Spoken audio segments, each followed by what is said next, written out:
Washing machine भी उनके पास होगा और निरमा या सर्फ होगा, उसी में हमको घुसा दें और डब्बा में बंद करके धो दें, फिर निकाल दें। मेरे मेरे मन में राम, तन में राम, रोम रोम में राम है। और राम तो हमारा आदर्श भी है, विचार भी है, और खुल्लम खुल्ला मैं राम का भक्त भी हूँ।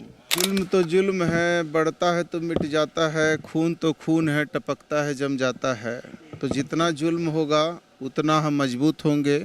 जिसकी दादी ने देश के लिए शहादत देने का काम किया हो, जिसके पुरखों ने इस देश को आज़ादी दिलाई हो, निश्चित तौर पर उनके लिए इस तरह की बातों को लोग कहेंगे, कहने दीजिए। लेकिन दुनिया जानती है कि इंदिरा प्रियदर्शनी जो है, आयरन लेडी को शहादत देनी पड़ी, राजीव जी को शहादत देनी पड़ी। उनका वो वंश है, उनका खून है, और उस खून पर यदि तोहमत लगा रहे हैं तो मैं समझता हूँ कि ये बहुत ही इस देश की जनता कभी माफ़ नहीं करेगी।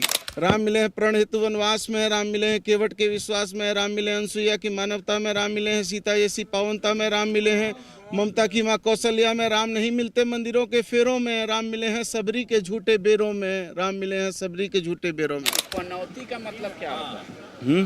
पनौती का अर्थ क्या होता है?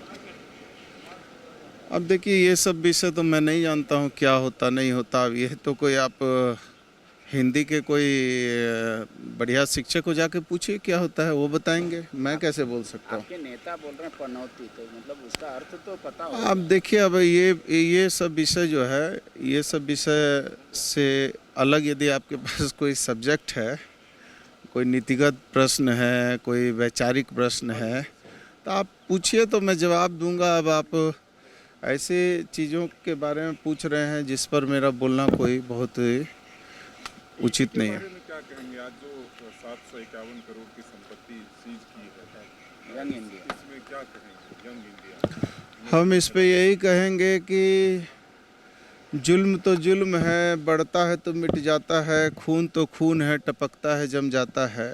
तो जितना जुल्म होगा उतना हम मजबूत होंगे, और जितना भी वो परेशान करेंगे हम और मजबूती से उभरेंगे। इसलिए इसके लिए कोई चिंता की बात नहीं है। बांग्लादेशी घुसपैठ झारखंड में बढ़ गया, एनआरसी लागू करने की जरूरत। अब देखिए, आदरणीय बाबूलाल जी हमारे राज्य के बड़े नेता हैं, मैं बहुत छोटा नेता हूं, तो मैं आदरणीय बाबूलाल जी के बारे में कोई बहुत अनर्गल बात नहीं कह सकता। लेकिन हाँ, इतना ज़रूर कहूँगा कि आदरणीय बाबूलाल मरांडी जी तो जेवीएम बनाया था हम सबों ने मिलकर। तो जेवीएम में जब थे तो बड़ा ये सब मुद्दे नहीं उठते थे। अब जो है कि अब भारतीय जनता पार्टी में हैं, तो अब ये सब बात कर रहे हैं, उनकी भी मजबूरी है, कुछ तो उनका भी। ये कह रहे हैं बीजेपी वाले, बाबूलाल जी जो है कल ऑफिशियल उनका एक्स है, ट्विटर है, उन्होंने लिखा कि राहुल गांधी का डीएनए ही भारत में। हाँ, निश्चित तौर पर अपने अपने लोगों की अलग अलग सोच हो सकती है।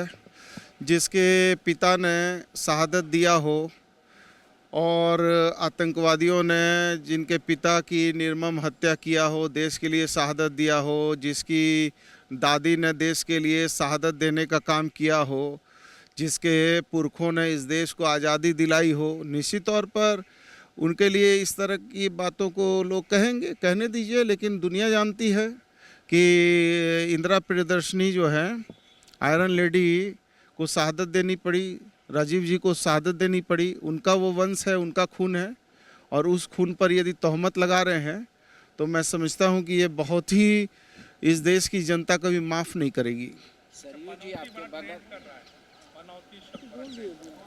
सरयू जी आपके बगल के हैं और कह रहे हैं दिसंबर आखिरी है, उसके बाद ना हेमंत सरकार रहेगी और ना आनी रहेगा। नहीं, बहुत अच्छे लोग हैं, जानकार लोग हैं। लोग कंबल ओढ़ के घी पीते थे, कुछ लोग कंबल ओढ़ के मधु पी रहे हैं, तो वो लोग एक्स्ट्रा जानते हैं, एक्स्ट्रा उन लोगों के पास एनर्जी है, एक्स्ट्रा वो विद्वान हैं और ज्योतिषाचार्य भी हैं, भविष्यवक्ता भी हैं, तो बोल सकते हैं। उनके पास तो आइडिया है ना भाई। हम लोग तो कहावत सुनते थे घी पीने का, मधु पी रहे हैं छुप छुप के, तो अब वो का उनका विद्वान तो होना ही होगा। आदमी तो विद्वान हो सकता है जब ये सब हनी से ताकतवर क्या चीज़ है, बहुत अच्छी बात है। लेकिन सरयू जी आपके इसी बात से नाराज होकर मुख्यमंत्री को भी शिकायत की है कि ऐसे मंत्रियों को रख के छवि खराब हो। हाँ बिल्कुल बिल्कुल। अरे भैया तो भाई अब उसके लिए तो देखिए वॉशिंग मशीन भी उनके पास होगा और निरमा या सर्फ होगा, उसी में हमको घुसा दें और डब्बा में बंद करके धो दें, अभी निकाल दें। चरित्रवान तो है ही हो, तो चरित्रवान लोगों का तो बोलना बड़ा अच्छा होता है, होना चाहिए। देखिए बन्ना जी, बीजेपी वाले कह रहे हैं कि भ्रष्टाचार के पैसों को ही जब्त किया गया है। हाँ देखिए, अब तो कुछ तो लोग कहेंगे, लोगों का काम है कहना, रहने दो छोटी बातों को, हाँ छोड़ो बेकार की बातों को। तो ये सब तो छोड़िए, ये सब क्या, आप लोग कुछ पूछिए, मज़ेदार बात पूछिए। हम लोग राम भक्त नहीं हैं। ऐसा आरोप ढुल्लू जी लगा मेरे मन में राम, तन में राम, रोम रोम में राम है। और राम तो हमारा आदर्श भी है, विचार भी है, और खुल्लम खुल्ला मैं राम का भक्त भी हूँ। इसलिए कोई माई का लाल मुझे राम के पूजा से नहीं रोक सकता। और राम तो मेरे आदर्श विचार हैं, इसलिए ये सब छोड़िए। बागेश्वर बाबा कोई भगवान राम के प्रतिनिधि हैं क्या? भगवान राम के सच्चे सब जो हैं भक्त हम हैं। जो हम बोलते हैं कि राम नहीं मिलते ईट और गारों में, राम मिले हैं निर्धन की आंसू की धारों में, राम मिले हैं वचन निभाती आयु को, राम मिले हैं घायल पड़े जटायु को, राम मिले हैं अंगद के उस पाँव में, राम मिले हैं मर्यादा से जीने में, राम मिले हैं हनुमान के सीने में, राम मिले हैं प्रण हेतु वनवास में, राम मिले हैं केवट के विश्वास में, राम मिले हैं अनसुईया की मानवता में, राम मिले हैं सीता जैसी पावनता में, राम मिले हैं ममता की माँ कौशल्या में, राम नहीं मिलते मंदिरों के फेरों में, राम मिले हैं सबरी के झूठे बेरों में, राम मिले हैं सबरी के झूठे बेरों में। अरे ढुल्लू छोटा भाई है जी, छोड़िए ना, छोटा भाई है, उसको क्या बोलेंगे। अच्छा, गिरिडीह में भी आना चाह रहे थे, सरकार ने मना कर दिया।